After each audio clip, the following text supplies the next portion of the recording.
closer to the boy, let's call him Jason, fake name. It was very easy to see he was dirty and malnourished since the only thing he had on were some diapers.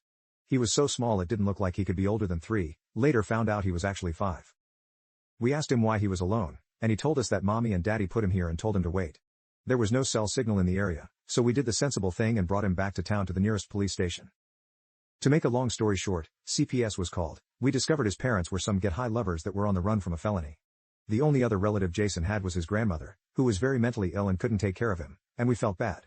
He went into foster care soon after, but we felt bad for the kid and kept in touch with his caseworker. I had, still do, an extremely well-paying job at the time, and could easily afford a decent lifestyle for a small family, so after a few months of discussions between ourselves, the caseworker, and some bureaucracy, we formally adopted Jason. Now onto the situation. About 3 years ago, Jason's parents were released from prison on parole. They contacted him not long after in hopes of reconnecting. Prior to that they'd sent him a few odd letters here or there, but nothing really substantial. At first he was hesitant to talk to them, but ended up caving and meeting them for lunch one day. I'll admit that a part of me was a bit jealous and apprehensive of what could happen. But I could see that it really was something that my son wanted to do, so for his sake I swallowed those and supported him through it. It wasn't very long, about 3 months I think, that he started to pull away from us. At first I chalked it up to him being excited to actually talk to his bio parents after so long. Talk about what had been going on in his life, spend some time with them, etc.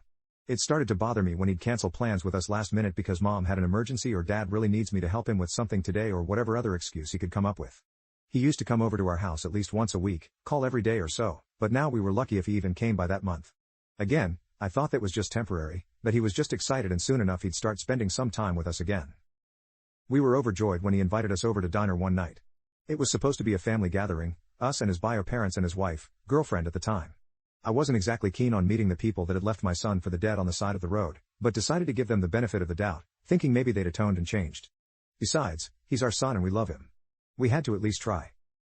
To say the diner was a disaster is an understatement. His bio mom was extremely rude to my husband the entire night, making passive-aggressive homophobic and racist remarks every chance she got. His father was much the same. It all came to head when she straight up called us the F word and threw a glass at my husband. A screaming match followed and we left soon after. The next day Jason apologized profusely the next day and promised they'd never do something like that again. I told him neither me and my husband wanted to have anything to do with them, and would appreciate if he understood that. He seemed to, but continued to pull away the next few months. And that leads to what happened last week. Jason proposed to his girlfriend about 9 months back, and has been preparing for the wedding since. Of course we were overjoyed for him. But a few months went by and no invitation came. Every time we asked Jason would say they hadn't been sent out yet and change the subject. Well, last week my husband saw a Twitter post from one of Jason's friends, his groomsmen, that went a few weeks back, with the invitation in hands. We confronted Jason about it the next time he came over, only for him to drop the bomb on us that we hadn't been invited. We asked why, and he said his parents didn't want us there and wouldn't come if we did. I was furious. I asked him how could he choose those pieces of trash over us? Why they were so important? What did we do to deserve this kind of treatment? His answer? They understand me better. They're my people. At this point my husband was crying, asking how could he do this? I've only ever been truly angry a few times in life, and this moment managed to top all of them. I threw him out right then and there and told him to never come back. That he wasn't our son anymore. I spent the rest of the day hugging my husband and trying to calm him down. The next day I canceled everything we'd paid for the wedding, which was basically everything important, even the ones we couldn't get a refund on.